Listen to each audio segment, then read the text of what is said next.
मास India live आपला स्वागत आहे. नॉन बायोलॉजिकल गॅस फॉर्म्युला असताना पण भारतात गॅसमुळे 1 कोटीच्या वर नागरिकांवर बेरोजगार होण्याची वेळ. रविराज साबले पाटील का गॅस संकट को लेकर मोदी सरकार पर सीधा निशाना. मास इंडिया प्रतिनिधी सरफराज. आलो अंडुल्या भक्तांना मिरची लावायला.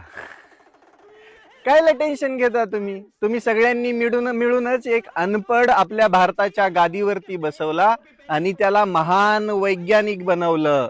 आपल्या देशावरती एलपीजीचं संकट येण्याआधीच साहेबांकडे एक नुस्खा होता, नालीमधून गॅस तयार करायचा.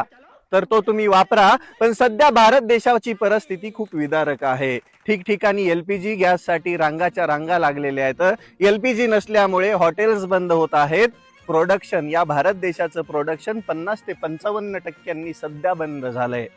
विचार करा तुम्ही, या भारत देशामध्ये जो काही एलपीजी लागतो त्याच्यापैकी 60% एलपीजी गॅस हा इम्पोर्ट होतो, म्हणजे बाहेर देशातून येतो.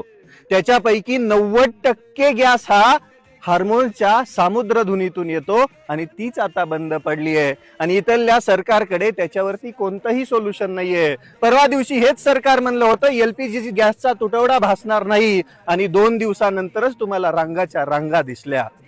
विचार करा तुम्ही, मुंबई सारख्या शहरांमधून, बेंगलोर सारख्या शहरांमधून, दिल्ली एनसीआर सारख्या शहरांमधून आतापर्यंत 20 ते 30% हॉटेल्स बंद झालेले आहेत. मग त्यामध्ये काम करणाऱ्या कामगारांवरती बेरोजगारीचं संकट आहे. आज मोरबी सारख्या टाइल्स हब मध्ये सध्या सगळं प्रोडक्शन बंद आहे. 1 लाखाच्या वर तिथं माणसं कामं करतात.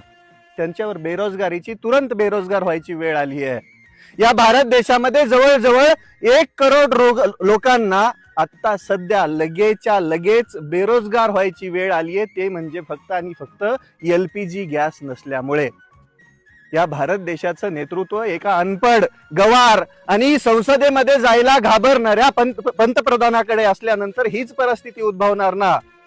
हे लोकांना येड्यात काढून सत्तेमध्ये बसले आणि लोकांना मेटाकुटीला यायची वेळ आली फक्त आणि फक्त यांच्या धोरणांमुळे. एलपीजी गॅसच्या संकटामुळे संपूर्ण भारत देश मेटाकुटीला असताना आपले प्रधानमंत्री कोणत्या बिळात लपून बसलेत आपल्याला कोणालाच माहित नाही. संसदेचं कामकाज चालू आहे, पण हा माणूस संसदेत यायला पण घाबरतोय आणि वरतून म्हणतोय लोक अफवा पसरवतायत. अरे अफवा कसल्या? लाईनीच्या लाईनी लागल्या, सगळीकडे दिसतंय, तरी बी अफवाच म्हणत असाल तर तुम्ही फक्त आणि फक्त देशाला वेटीस धरण्याचं काम करत आहेत. आणि पुढच्या 2-4 दिवसामध्ये बघा तुम्ही, 1 करोडच्या वर भारतीय बेरोजगार होणार आहेत.